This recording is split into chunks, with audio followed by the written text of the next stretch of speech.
Hello, everyone. I'm Ines from Asmodee Kids, and this is Joanna, and we will give you more detail about Asmodee Kids because we had such a great introduction by Jason. So we will first have a look at what is Asmodee Kids, and by that, it doesn't. How am I supposed to change slide? Okay, not that. Okay, green button. And ta-da!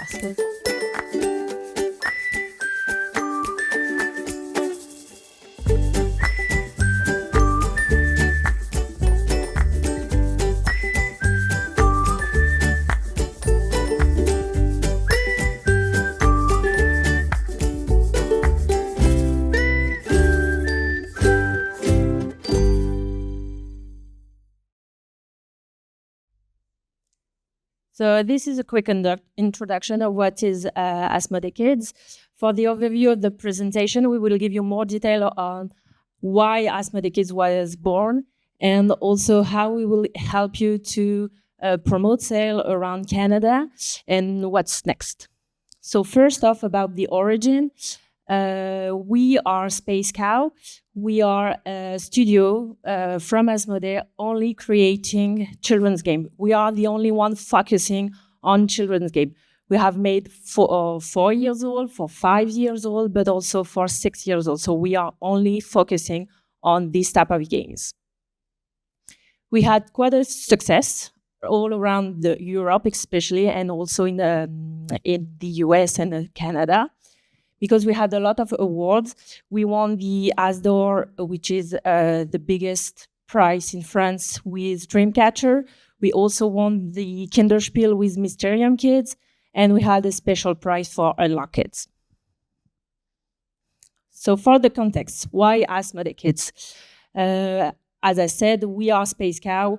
We are the only one focusing on children's game, but there were also other studios within the Asmodee ecosystem making children's game, such as Days of Wonder, Report Production, Libellude. So the idea was to put the children at the heart of a marketing strategy and a sales strategy to create the next generation of player. That's why we wanted to create an umbrella brand, regrouping all of these IPs. So the next will be Joanna giving you more detail about Asmodee Kids.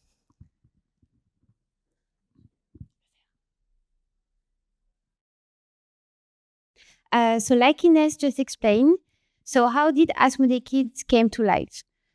So before, among Asmodee, there were already existing kids game, but they were all dispatched between different studios. They all had different branding. Nothing was really unified.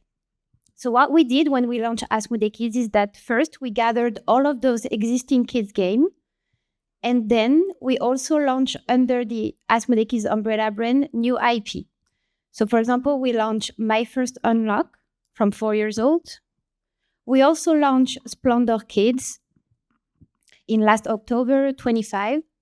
Then recently in January 26, Dixit Kids was launched. And finally, for next August, we will launch Azul Kids. So how did we manage to adapt our most iconic games to a younger audience? Because Asmodee Kids is a declination of the famous Asmodee IP into the kids edition. So first, in order to do this adaptation, we need to think based on 3 main pillars. First, it's very important to preserve the original IP of the game. So we need to understand the DNA of the game and then find a way to simplify it for kids. For example, what is the DNA of Dixit? Dixit is an interpretation game through images. Then we need, for kids, it's very important to turn abstract ideas into variable, tangible outcomes. So for example, kids, they need to understand very quickly the purpose of a game. So for example, for Splendor Kids, what we did is that we personified for the player through 4 meeples. So basically, the kids take the roles of merchants and they need to travel across the kingdoms, and the resources are food token. So they need to travel across the kingdom, feed the people of the kingdom, and be the first, by using these resources, to reach the palace of the queen. Then finally, it's very important that when we are adapting a famous Asmodee Kids IP into a kids edition, that we respect the requirements of kid games. So we need to make sure that the game is no longer than 30 minutes, and also that when we are designing the game, we have the age of the kids in mind. For example, for Ticket to Ride, we worked on a redesign of the train tokens. We also changed the color, and we also increased the size of them in order to make sure that the kids could easily grab the tokens. And next, I will be focusing on how Asmodee Kids will help you boost your children games sales. First off, who are our players? Our first main target will be original brand enthusiasts and players. Let's say you love playing as an adult, Ticket to Ride. You will want to share that experience with your children, so we have Ticket to Ride First Journey. Then we have co-players. Co-players, they are looking for ways to educate their children to core mechanics. They want, let's say, with Splendor Kids, they will learn how to, they will learn resource management games. So that's way they can educate their children to modern board games. Then we have parents and gift givers. These ones are looking for ways to have screen-free entertainment with the whole family. So we will need to make sure that parents enjoy playing Asmodee Kids game, but also children. They are looking for games that are not that complicated, short period of time to play. So that's why, as Joanna said, all our games are 25-minute stops. And teachers, more and more teachers are looking for ways to build essential skills through games, so that they engage more with children.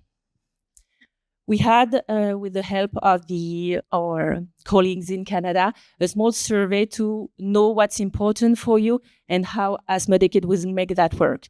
So Canadian customers are looking for educational, engaging, screen-free, cooperative, yet child-appealing games. How do we make this work? We want to redefine board games for children. No more action games. We want to make sure that they have a truly board game experience. How do we make that work? By reimagining the game. For instance, for Unlock and My First Unlock, we have a fully app-free experience with no app at all. In Splendor Kids, we redesign the resource. We are no longer using precious stones because it doesn't make sense for children, so we're using food. In Dixit, we have, with Dixit Kids, the first ever cooperative way to play Dixit. Not only are we reimagining games, we're also creating kid-friendly game components. What makes it work, as Joanna said, for instance, for Ticket to Ride My First Journey, we have bigger trains. For Azul Kids, you guys can have a look on our booth, but we have a supply with 6 balls, so it's a lot easier to take the tiles. In Splendor Kids, we have a resource supply so that it's easier to take the supplies and not have them all fall down. And at Dixit Kids, we have a huge work on the house. We have a really detailed box, so children can play it with it after all. Then, what's important for your customer is that they need to understand the game within 10 minutes, just by looking at the box. First off is we want to make Asmodee Kids a quality seal they can rely on. The message is clear: Asmodee, Asmodee Kids. So kids within the Asmodee ecosystem for children. Azul, Azul Kids. If you have played Azul, by playing Azul Kids, you learn the rules. Like, it's really easy to understand that we are focusing on kids. Then this is the bottom box. We want to make in-store recommendation easier for you guys. We know that it's sometimes a big of a struggle to have a deep advice on stores, so we want to make our box as clear as possible. So first, we are also always showcasing the game components. So you just have to flip the box and you have all the information.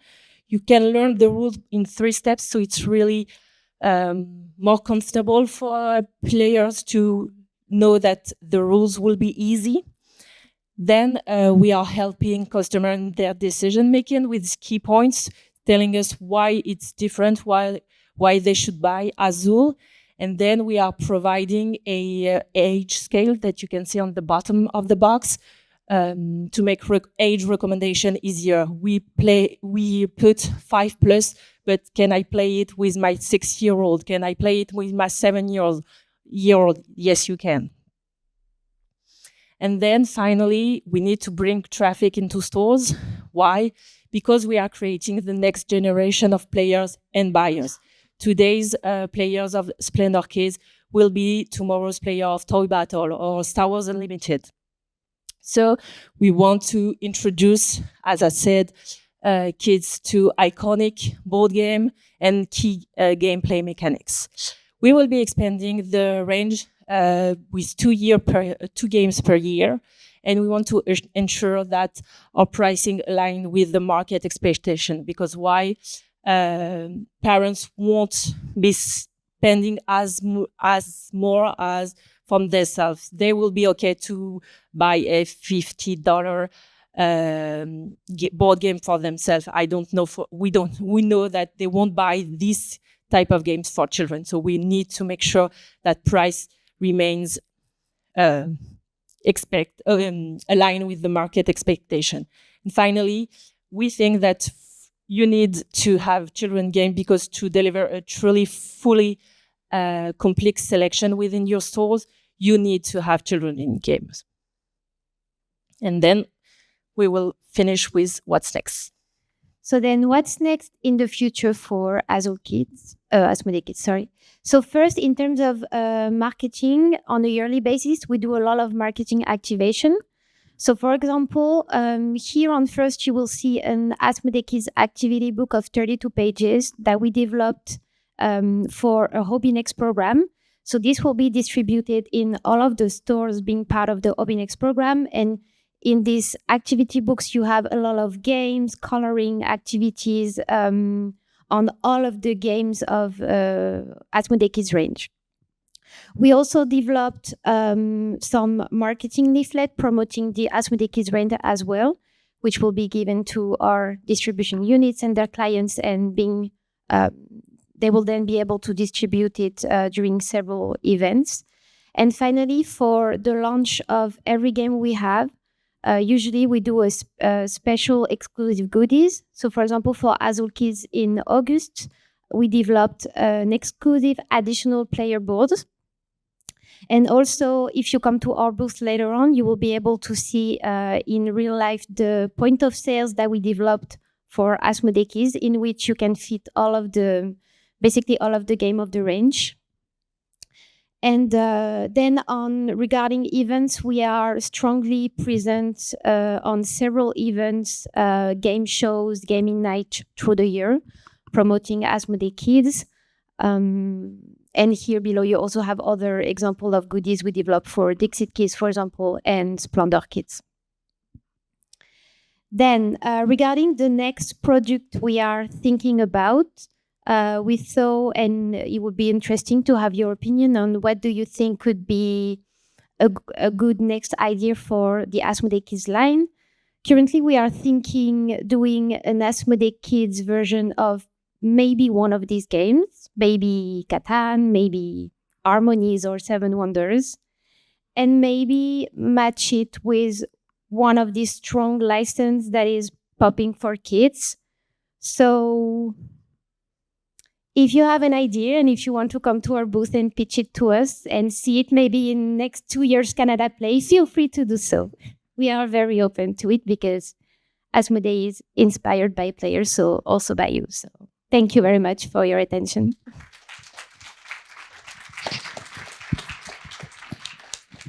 All right, let's go to Q&A. Does anybody have any questions? All right, I'll be right here.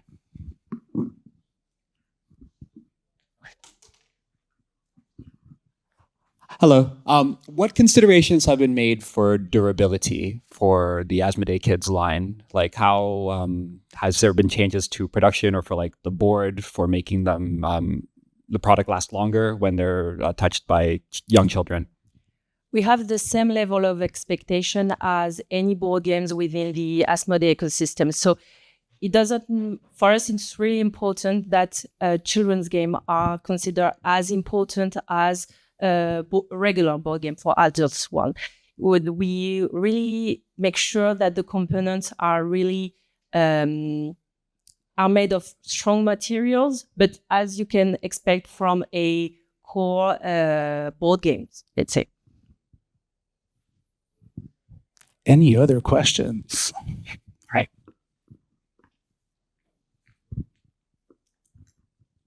The map. Hi. We own a store that does a lot of kids programs. We go into schools and daycares and kids come to us. And I'm curious if you are planning on putting together any marketing assets that support, like we sell ourselves into schools with the games, but we're always putting together packages to send to the parent advisory councils or to principals or whatever to convince them that they should pay us to come to their to run programs for their kids. And so I'm curious if you've considered putting together any of that kind of marketing assets that's not just selling to like one-on-one in your store, but selling in a bigger scale to like educators or something like that. Yeah, that's definitely something we are looking for, because as I said, we know that teachers are using board games within the class.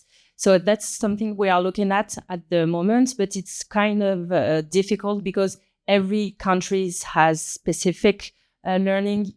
French people don't learn the same thing as Canadian one. So we need to work closely with the DU. That's something that we are looking for the coming years. Yeah, definitely. There was another question, I think, up front. Was it here? Oh, yeah, sorry. There you go. So you mentioned that 4, 5, and 6 was kind of the core age groups. How does that encompass, younger kids, older kids, and what's your logic behind that? The logic is for Asmodee Kids, we will be focusing on 4, 5, 6, because we need to put an age group with 4 on the box. But as I said earlier, we have an age scale on the box telling us that even if you're 7, you can play Splendor Kids. Even if you're 10, actually 12, you will enjoy it because it's have the same DNA as the adult version. So you will enjoy it. So we want to be focusing on this type of core targets, 4, 5, 6, because we need to put an age within, and we need to make sure it's not too close to the adult version. So we cannot put like 8+ for Splendor Kids at the adult version is 10+. It doesn't really make sense. So we need to be careful on that. Man. Oh, wait, hold on. Let's start here. No. So you mentioned, which one was it? Dixit Kids being the first cooperative Dixit game. Are Asmodee Kids games generally all going to have at least an optional co-op aspect, or is that just 1 or 2 of them? No, it really depends on the game. Splendor is not a cooperative one. Azul won't be a cooperative one, so it depends on the game. It makes sense for Dixit Kids to have a cooperative version because it aligns with the DNA of the game, but it really depends on the game. Thank you. There's another question here, I think. Right there.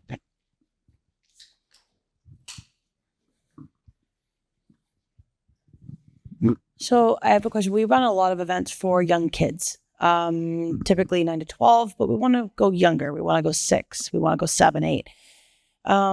We do a lot. We find kids really thrive on the structure of an event. So having like one specific game where a couple of kids are playing, they'll kind of go off the rails on that point. How do you have any initiatives or games specifically that might help to a group of kids that come in, we entertain them for a little while, do a specific game that keeps them engaged to run an event? We have ways to promote the games within the event. We do a lot of oversized game. In Cannes, we have also oversized table and chairs to have the kids be amazed by our booth. We are really thinking of ways to have children be just not having just the board game on the table, but found new ways. Like as Joanna said, goodies. We had crowns in Cannes with Dixit Kids, so it was really nice. Really something to just not playing board games, but you will find also something really cool when you come visit us on our booth. Heinz. So I have a question. Obviously, like kids have been there for, have been around for as far as we've been, existing as a as a species. Quite a But long time. obviously, I know the whole ecosystem of board games is broadening. There's it was mentioned that there's a push for dual games, so one like kind of like two players. Kids, I feel like, is another kind of like subsection of the board game market that's been carved out. But back in the day, right? Like if you were a kid, you would play Monopoly or Clue, all these like standard board games. And I don't know what the recommended age is for those, but I think it's probably above 6 years. What's the data behind supporting board games for children 4, 5, and 6?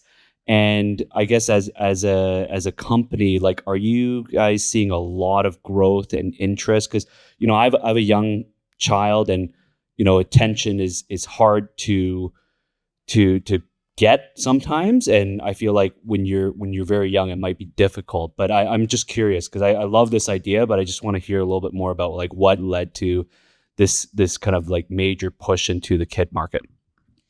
This is a really good question because we are playing the long term here. As I said, if you are playing Asmodee Kids, you are educated about board games. You don't just discover board game like when you're 20. So we want to create the next generation of players. So we are playing the long term. If you are playing Splendor Kids now, tomorrow you will be playing like Toy Battle or Double or etc. And when you mention Monopoly, I think that we want to have the same shift that we had for board game.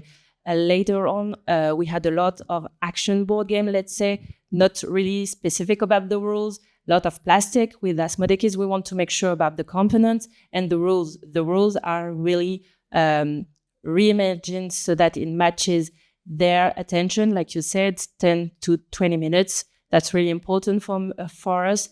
And we want to make sure that they are having a good time. The games are made for us, but also as a family, you will enjoy it. So that's what's really important. We just have a follow-up here, super quick.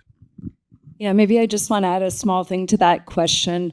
One of the big changes in the last few years is the amount of research that's coming out on the benefits of board games, especially when they're starting very young.